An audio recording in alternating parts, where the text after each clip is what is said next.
Welcome to this first video in Lysna's Team Behavioural Research series, which introduces you to our ongoing research into the behaviour of teams and what that reveals about the underlying team dynamics.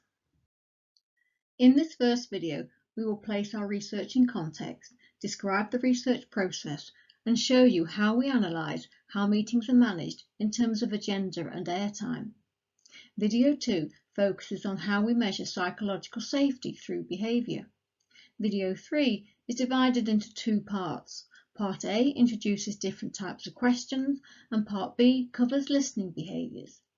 Video 4 introduces how we measure attitudes towards change through behaviour.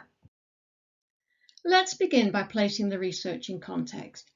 High-performing teams are seen as essential to the productivity and success of the 21st century organisation. Whether we work in the knowledge economy, on a manufacturing line, or in the care sector, the way we interact with others, build relationships, and share information all contribute to our individual and group well-being and success. But this is not a modern-day phenomenon. Our earliest ancestors also relied on small group work to ensure their survival. So humans have always been social, emotional animals who have a basic fundamental need for inclusion and belonging. And this notion of us being social and emotional beings with a need for belonging is our starting point for our work on team dynamics. Academic and popular literature is awash with team models and claims as to what makes high-performing transformational team working. Some common themes emerge, such as the need for clarity in terms of team purpose, goals and roles, and the importance of what is called psychological safety, i.e. the sense that we can say what we think and be who we are without fear of being embarrassed or excluded. Psychological safety as a concept draws on this notion of us being social, emotional beings who need to feel accepted by the group. At the same time, creative teams are seen as those who can harness diversity and bring together different perspectives to form new ideas. In terms of behaviour, we hear the importance of listening skills, the ability to give and receive feedback, experiment with ideas, and reflect on our actions, both individually and as a group. In our research, we take all of these theories into account when we look at what is happening within the team. Our focus is on verbal behaviour, but we are also interested in what that behaviour says about what is going on beneath the waterline. What values, beliefs, attachments and fears are also being expressed. Our team research is based on listening. We listen to team conversations and analyse the verbal behaviour we hear. We use a technique called verbal behavioural analysis, based on a methodology originally developed by Rackham and Morgan, which categorises everything that is said into a set of distinct behaviours. We then explore with team members the dynamics that led to their behavioural profile. We focus on what is helping or hindering the team right now and what could they change to become more high-performing. What is emerging from our work is that behaviour in a meeting cannot be interpreted effectively in isolation. Teams are complex adaptive systems that come together in a point in time and morph over time. To really understand the behaviour in a team meeting, you have to consider the history of the team, especially the history of the relationships between the individual team members, as well as the context and purpose of the meeting itself. Teams are not isolated units, but exist within a wider system. So we also have to consider team behaviour in the context of the wider organisational culture and its impact on meeting behaviour. For example, does the organisation have a blame culture or a trust culture? That is likely to show up in the team meeting behaviour and dynamics. Let's now look at the research in more detail. First, we have to decide what behaviours we want to capture. We have created a set of almost 30 behaviours divided between the following groups. The first group we call proposing, because the behaviours put forward actionable ideas. Second is reinforcing, which are behaviours directed towards another person in the group that are either positive or negative and therefore reinforce the relationship between the two individuals in a positive or negative way. Next is giving, which contains behaviours that offer different types of information to the group. Then questioning, which contains a set of question types, and listening, which contains behaviours that are specifically connected with what has already been said. Lubricating behaviours help to ease the flow of the conversation, and finally, managing airtime manages the contributions to the discussion from individual group members. We will begin our exploration of our behavioural research by looking at how teams exert power and influence through the control and management of airtime. Before we look at how power affects behaviour, we first need to understand it as a concept and where it comes from. There are many potential sources of power and different models out there, but we identify 4 types that we see operating within team meetings.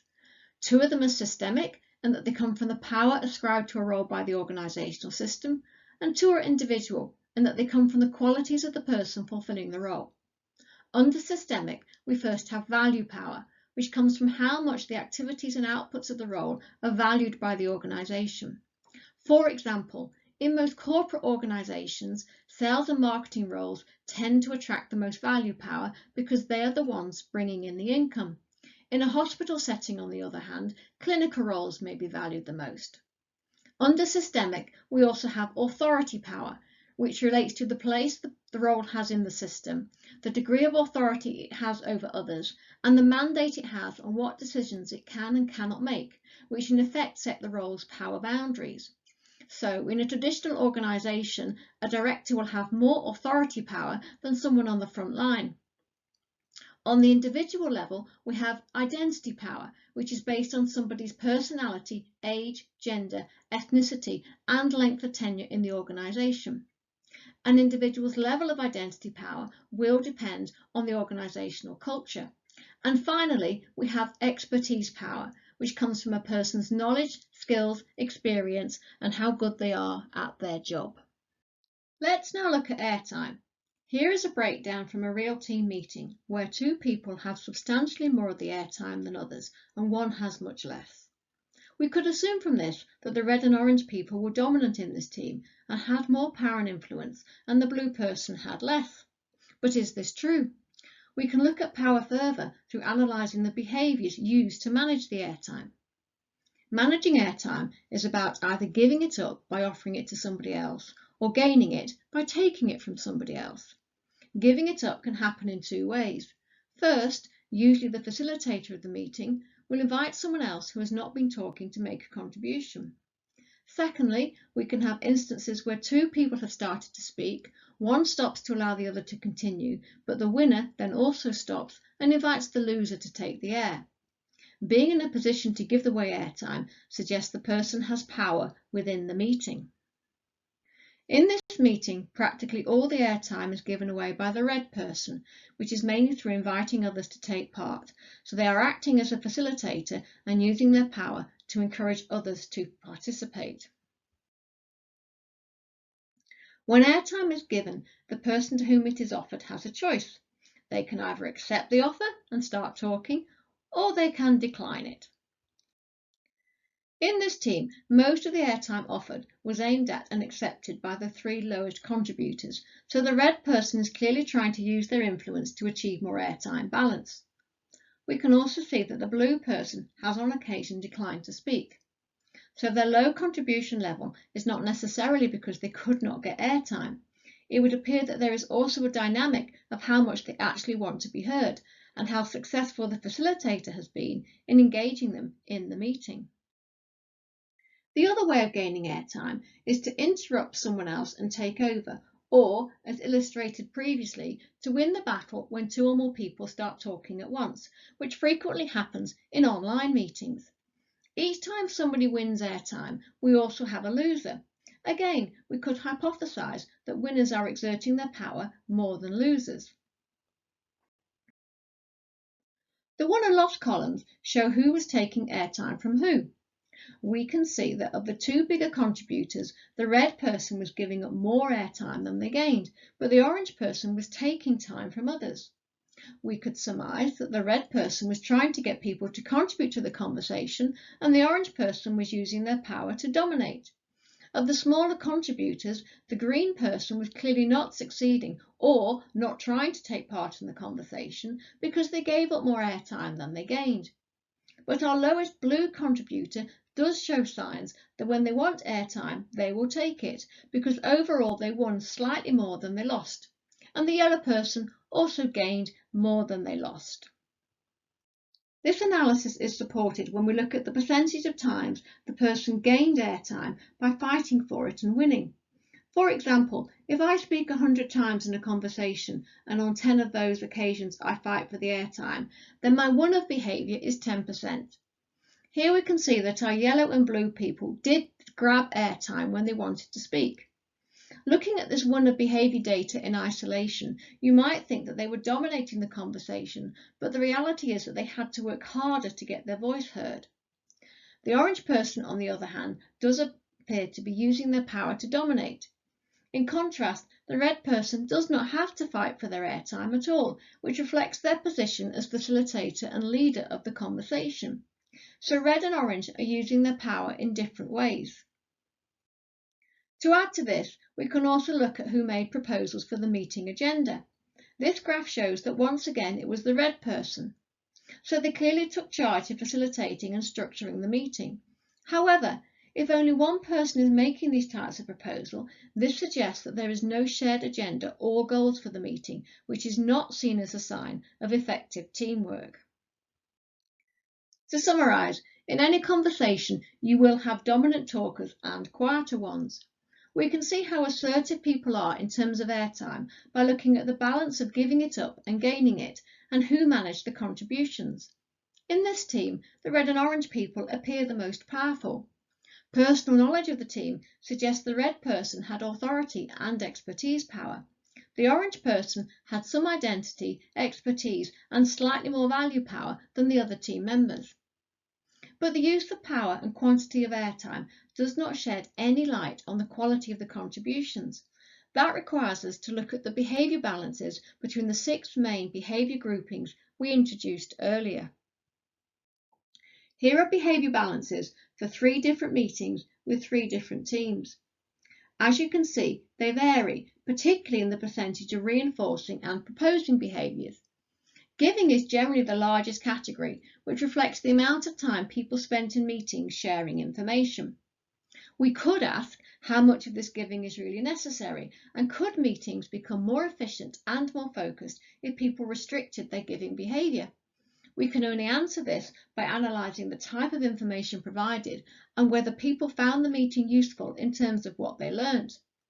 The other point to note is the relatively low frequency of questioning and listening behaviours, despite these being seen as very important for effective communication.